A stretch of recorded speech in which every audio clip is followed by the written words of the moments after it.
The second half is almost here, Jonathan. So what do the Angels need to do to get off to a great start? We've got the strategy. You're welcome. It's time to get locked on with Mike and John, and this is Locked On Angels. You are Locked On Angels, your daily Los Angeles Angels podcast. Part of the Locked On Podcast Network, your team every day. And thanks for making Locked On Angels your first listen of the day, like 131211-ish said on YouTube. That was their user handle. They commented on YouTube and said, rather than watching inane baseball coverage provided by the MLB Network and ESPN, I've started casting your show to my big TV. Much better. Appreciate you guys. We appreciate you. 131211-ish. I love that. You can find us anywhere you get your podcasts, including Apple Podcasts, Spotify, and SiriusXM by searching Locked On Angels.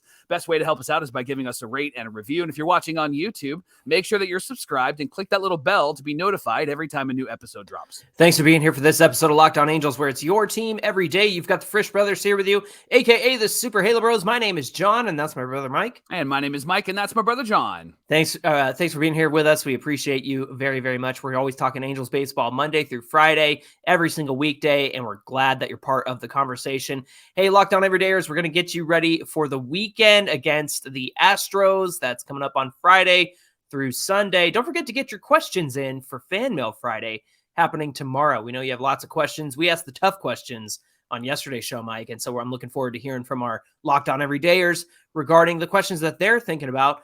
But let's chat about the potential of the second half when it comes to our Halos. Friend of the show, Jeff Fletcher from the OC Register, actually just released an article, and it was an interesting article. It was about the second half, Johnny, and in it, there was a quote from Phil Nevin. He was asked about how the Halos can look back at the first half at the end of the season, and he actually said, well, you talk about winning the World Series or getting to the playoffs, everyone talks about a defining moment. He thinks that the last few weeks could be that defining moment. They went into the break with 7 of the 9 starters not in the lineup, and we can look back at that point, hopefully at the end of the year, and say, we weathered the storm, we got through it, we got hot, and now we're playing in October. I love that. I love that his optimism is high. That's an Angel fan, right? That's the Angel organization, high optimism. Fletch actually makes 2 points in this article, John. The first point he makes is that the Jays are tied with the Astros for the third wild card spot. They're actually second and third. And they're both on pace for 89 wins. And Fletcher says that that could be doable for the Angels. They do have to go 44-27. So that's a strong second half. But he also mentioned something that you've talked about on this pod a couple of times, the 2021 Braves. Johnny, I think that what you shared with us was brilliant. And then it sounds like Fletch may have been listening to the show because he addressed you want to talk about that? Yeah. So when you think about what the Braves did in 2021, they were 44-44 when they lost Ronald Acuna Jr., who's probably going to be the National League MVP, right? Like that guy's just tearing it up. Yep. He tore his ACL on July 10th. They lost the next game when they were 44-45 at the break. I loved that Jeff got some quotes from players from that team at the time, including Freddie Freeman, of course, who's now with the Dodgers, was part of that World Series team with the Braves. He said that the Braves did something that gave them hope. The GM added Jock Peterson in a trade, and Freddie said that sent a message to the clubhouse. Here's what Freddie said. It's not about who you bring in. It's just that someone comes in. Mike, isn't that a world of difference than what the Angels have done in the past? Like, especially when you consider last season, rather than bringing in a new outfielder, we saw the likes of, Monte Harrison and Magneuris Sierra, and those guys. Right. This time, they need somebody at first base. They need to replace Gio Urshela. They bring in Mike Moustakas and Eduardo Escobar. Yep. And I loved that Freddie had that to say. He said, instead of cashing in the season when we lost Acuna, Anthopoulos, who worked with Perry Manassian worked with him, starts bringing guys in, and it's like, okay, we're still going to go for this thing.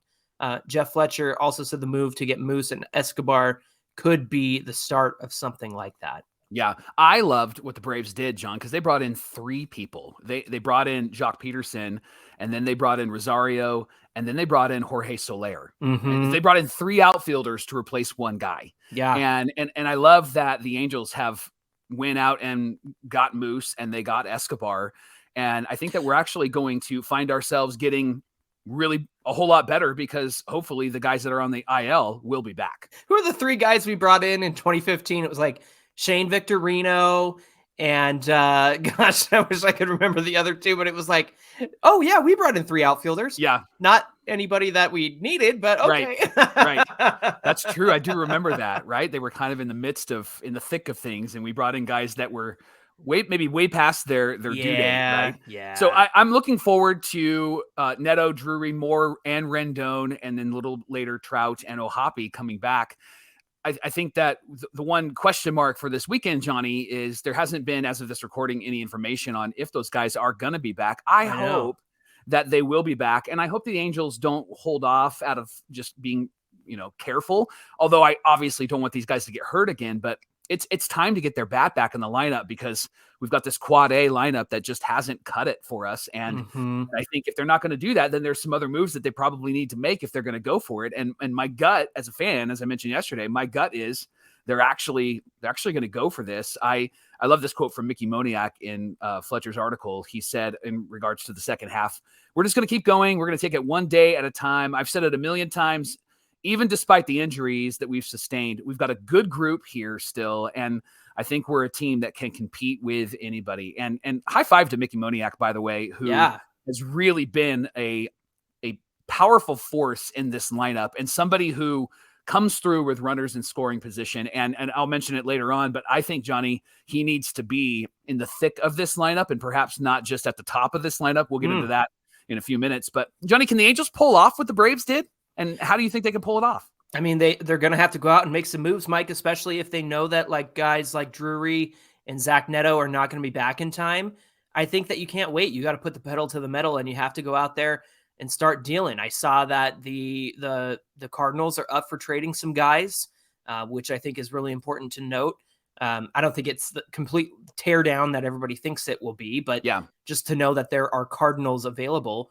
I mean, gosh, Paul Goldschmidt to help you the rest of this season. And I know he's got another year in his contract, and I know that he's a little older, but that's the kind of move that you make to help you in the present, right? Because you wear that wound next year if Goldie is not going to be the stud that he was and has been, at age 36 next year. I think he's turning 36. Yeah. I think so. This summer, and he'll be 37 by the end of next season. And that worries you, but at the same time, you look at what the guy's doing right now. You go out there and you find a fix. Maybe it's not Goldie, but you have to go out and find fixes because if these guys are not going to be back at any point soon, again, we're still waiting on news as of this recording on what's going on with Neto and Drury and even Matt Moore and maybe Carlos, Anthony Rendon, because Rendon didn't go on the IL. He just was on the bench and they said he might be available and we never really got word from that. Mike,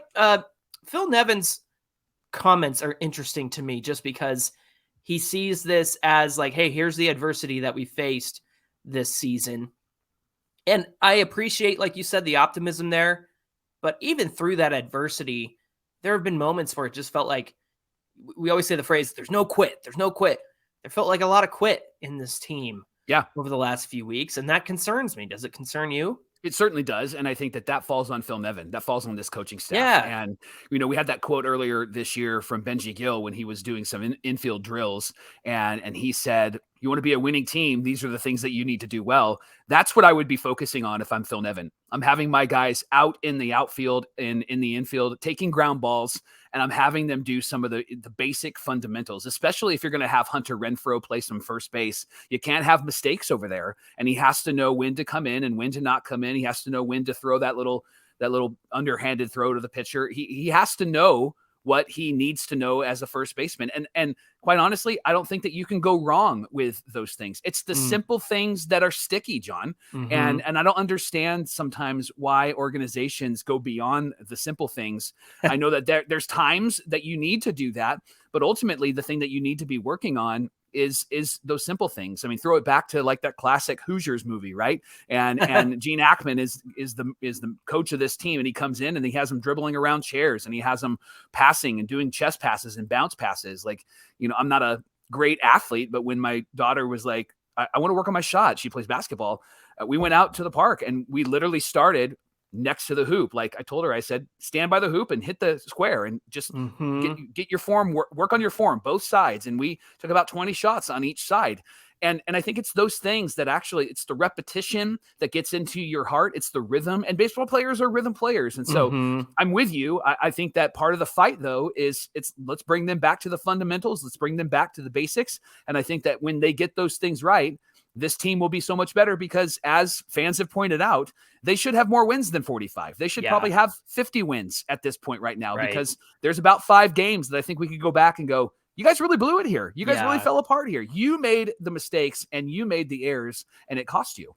That's really cute that you did that with your daughter, by the way. That'd be a good dad. Hey, the Angels are playing the Astros Friday at 6:38 Pacific time.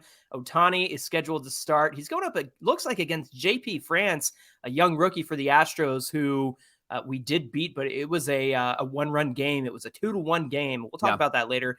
You can catch every pitch of the Angels hometown broadcast on SiriusXM with the SXM app. Just search Angels. Coming up on Locked On Angels, we're going to give you our thoughts on how the Angels can win this weekend against the AL West rival Astros. We'll talk about that coming right up. Today's show is brought to you by Sleeper. If you want to win 100 times your money on daily fantasy baseball, you can with the Sleeper app. They are now offering 100-time payout on the 8-pick contest. So the 8-pick contest is you choosing as many as 8 players that you like, that you're a fan of. Doesn't have to be from your favorite team, the Angels. It could be from any team in baseball. And you're going to answer the question if they're going to underperform or outperform the predicted stats. Like, for example, Johnny, will L.A. De La Cruz this weekend steal more than 2 bases in a game? Ooh, I hope so. He's on my fantasy team. He actually did that for me before the break. He had that 3 stolen base game where he stole home. That was fantastic. You know who he stole against, right? Was it Peguero? It was Elvis Peguero. Former Halo Elvis Peguero. Ellie De La Cruz stole 3 bags. So, Mike, if I'm on the Sleeper app and that's one of the questions, I'm voting yes. He's getting more than 2. Elvis Peguero channeled his Angel days by falling asleep. That's right. Hey, Sleeper works really fast too. Entries can be made in 30 seconds or less, and they're safe and fast withdrawals on all the payouts. You can download the Sleeper app today, and when you do, use our code Locked On at sign up, and you'll get an instant deposit match of up to $100. So check out Sleeper today. Thanks for making Locked On Angels your first listen of the day. Locked On Everydayers, don't forget to get your questions in for Fan Mail Friday. Give us a DM at Locked On Angels, at Super Halo Bros on Twitter and Instagram. Give us a call on our voicemail line. It's 714-409-6396.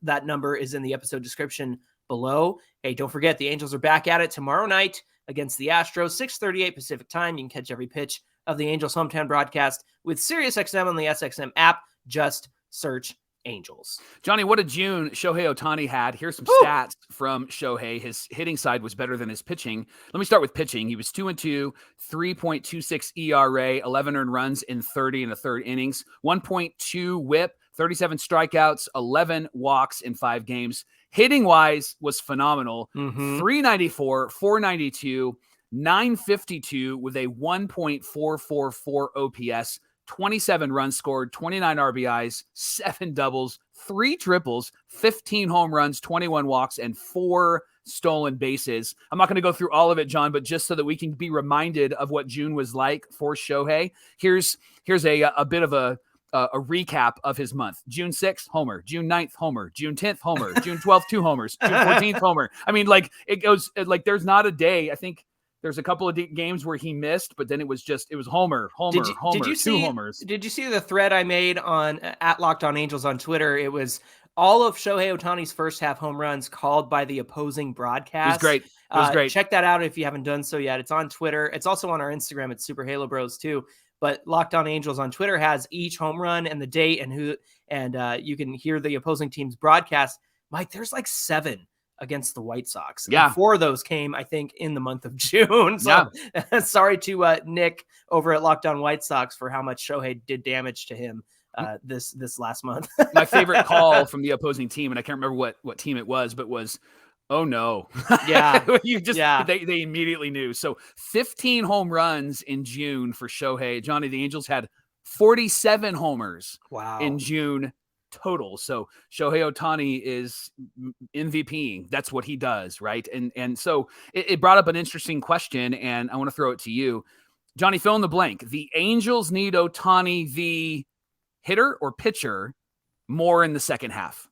Hey, the second half, I think that they're going to need Ohtani the pitcher. You just look at the way that things went in the last few weeks during that 1-9 stretch, where even he struggled because of the blister issue against the Padres, right? And that was a game that we thought that we could win.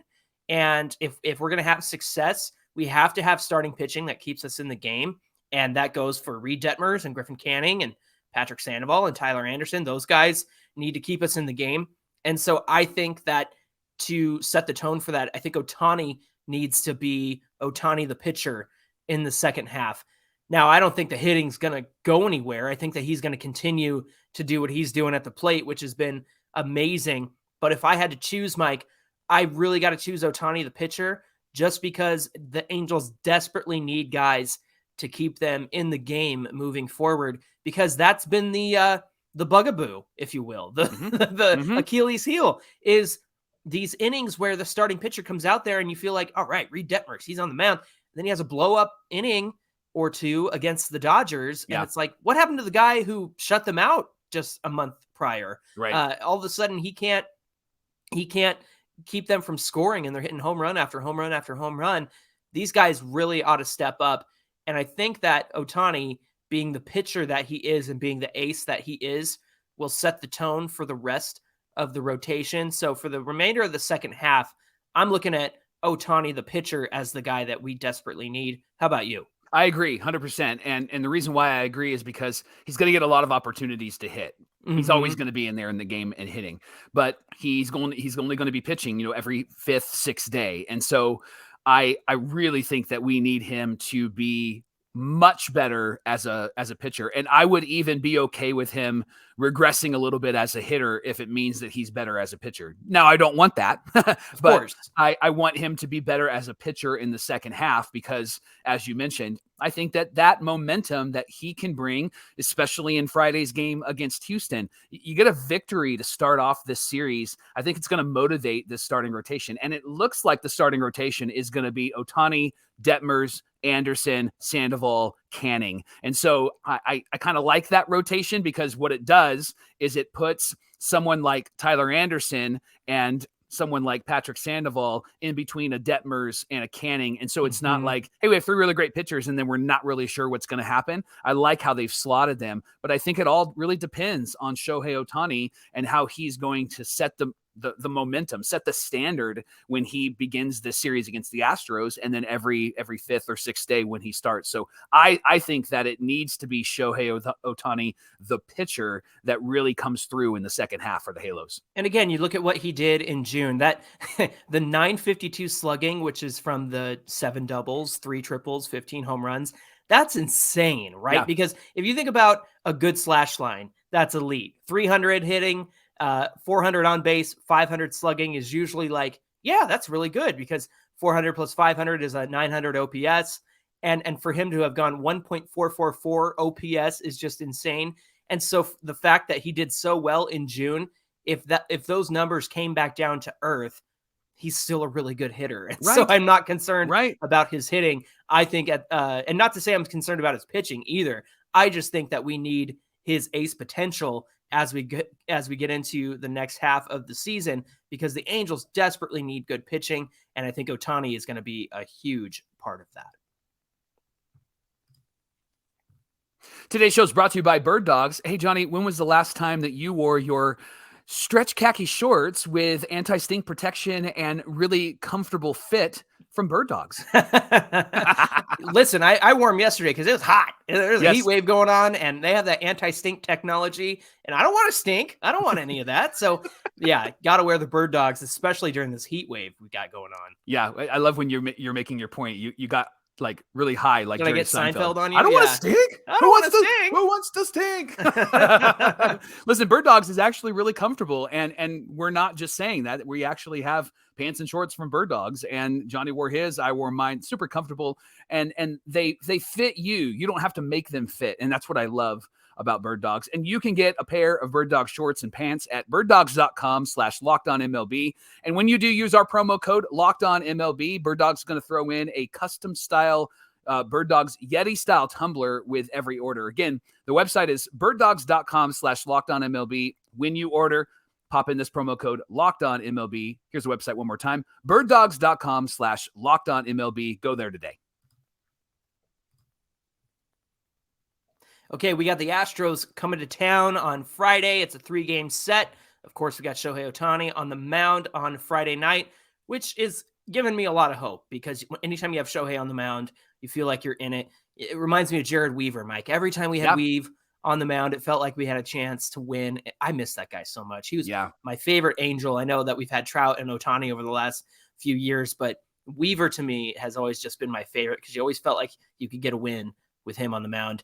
But with Ohtani, it feels exactly the same. So we wanted to share how we think the Angels can win the weekend against the Astros. Obviously, a series win would be nice. You got to win those series. You got to take 2 out of 3. If they have any hopes of taking all 3, it's going to come down to a few things, Mike. So I'm going to let you start. When it comes to the keys for a winning weekend, where would you go with this? Well, I'm going to run with this idea that the guys on the IL aren't back just yet. And again, as of this recording, we haven't heard anything about that. But the one thing that I think that we need to do, because those guys are not back yet, is we need to go back to basic fundamentals, basic baseball. And if they're not fully back, then I think the strategy needs to be hit and run. I think the strategy needs to be stolen bases. I think the strategy needs to be small ball, bunt, move the runners over, especially when you have guys like Escobar who can handle the bat really, really well. And I think that Phil Nevin needs to put a lineup together that benefits the guy that is in that slot, meaning plays to their strengths. Yeah, absolutely. Which means I think that Escobar's got to be higher in the lineup. I think having him bat maybe second is actually a really wise thing to do. And I mentioned it earlier in the show. I think Mickey Moniak needs to be in one of those power spots. I know that him leading off has been great. He's been doing an excellent job. But what if, Johnny, you had Shohei, Escobar, Moniak to start off They did that top of the lineup. Before, you called that a couple of games ago. That's what they did to the top 3, and even Joe Adell at cleanup. Now we're unsure what's going on with Joe Adell because the Angels never say anything. Right. But at the same time, you called that a few games ago, and I thought that was great because Shohei needs protection at the top of the order, and because he doesn't have that big bat behind him right now in Mike Trout, and probably will get walked more. Why not put him in that leadoff spot? Then you got Escobar, a contact guy. You got Moniak, a guy who can, put it into the gap or put it into the seats. And I think that's a really great way to start out the lineup. Yeah. And it helps Shohei, especially when he's starting on Friday, because if he bats first, then it'll give him some time, if he's not on base, to be able to recover and get ready for the next inning. And I also think that it gives Moniak RBI opportunity because this guy has really come through with runners in scoring position, unlike other hitters in this lineup. And so I think that you got to go back to small ball for a bit. I think they need to figure out if they're going to use Velasquez or if David Fletcher needs to be in there. And quite honestly, if you're going to have Escobar and you're going to have Shohei and Moniak starting off the top of the lineup, that's 3 left-handed batters. I think I would put Fletcher in over Velasquez because Velasquez just hasn't been great offensively. And I think that Fletcher is average when it comes to offense and average when it comes to defense. And so I think that the Angels need to be really creative. The other big thing here, Johnny, is the Astros at this point are without Yordan and they're without Jose Altuve. And so they're injured as well.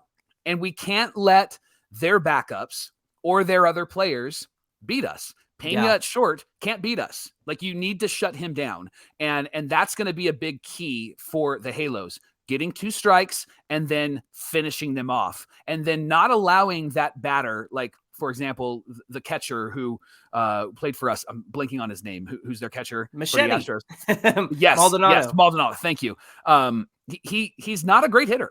But then he can't really be hitting home runs off of us. He really crushed us, right? He was hitting home runs, and I think he did hit one off of Shohei. If I'm correct. It was a sweeper.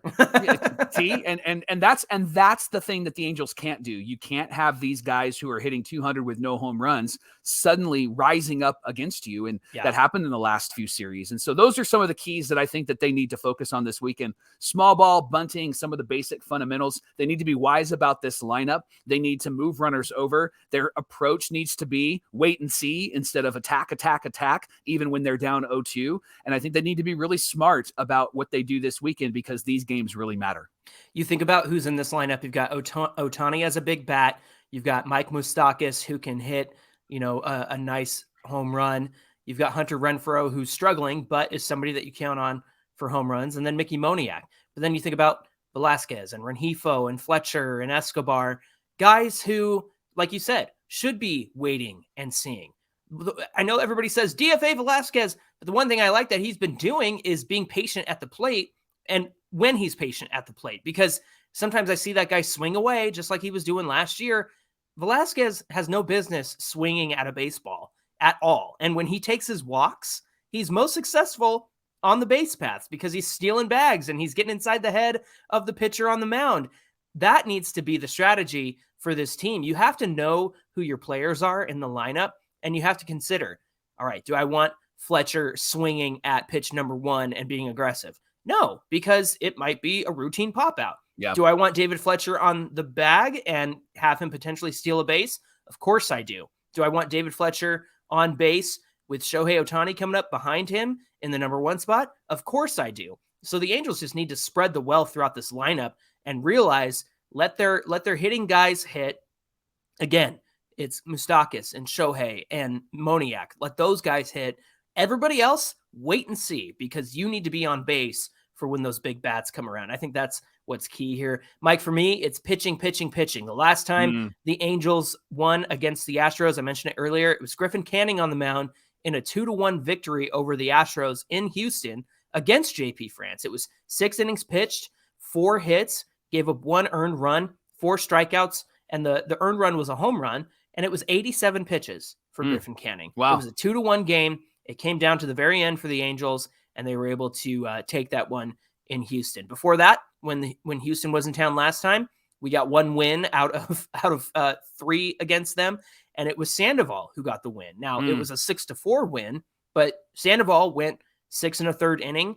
There were 7 hits and 4 earned runs and 2 strikeouts on 92 pitches, but the length there of 6 1/3 inning, I think really serves the bullpen well. And again, that was a higher scoring game. I look at the other game, Canning and a 2-1 win. I feel like it's going to be something like that if the Angels don't have their big bats going in this lineup. So again, they have to bring it back to the fundamentals, like you were saying. Get on base, steal some bags, move runners over, don't be afraid to bunt, and position yourselves for a winning position so that by the time Moniak comes up or Shohei comes up, you have guys on base and you can really do some damage there. Again, the pitching really has to come through. They cannot have a blow-up inning in the second or the third and then have to claw their way back out of a hole for the rest of the game. That cannot happen again. I'm so tired of that happening. A low-scoring weekend, the Angels take 2 out of 3. I think if it's a low-scoring weekend, because when they've pitched well, they've played really, really well. Yeah, so hopefully those will be some strategies that the office can implement, the management can implement. I know they listen. They got to be listening to us. Yes, they better. They're at least curious. What are those guys talking about now on Locked On Angels? Hey, thanks for making Locked On Angels your first listen of the day. Remember, the Angels do play the Astros tomorrow night, 6:38, and you can catch every pitch of the hometown broadcast on SiriusXM by searching Angels. Hey, give us a follow at Locked On Angels on Twitter and at Super Halo Bros on Twitter and Instagram. You're going to want to do that because tomorrow, Mike, what do we got on deck? It's Fan Mail Friday, and so we answered and asked some questions, or we asked and answered some questions in yesterday's episode and even in today's episode. We'd love to hear from you, your thoughts, your questions, your comments. You can send those to us. You can call us as well, 714-409-6396. Awesome. We hope to hear from you in our messages. We'll put out a question and answer on our story on Super Halo Bros on Instagram. And again, get in our voicemail line. That number is below the episode. It's in the episode description down there. So again, thank you so much for joining us today. We hope that you're excited about this weekend. Angels baseball is back. Until then, my name is John, and that's my brother Mike. And my name is Mike, and that's my brother John. Thanks for being here with us, and we'll see you back here for Fan Mail Friday.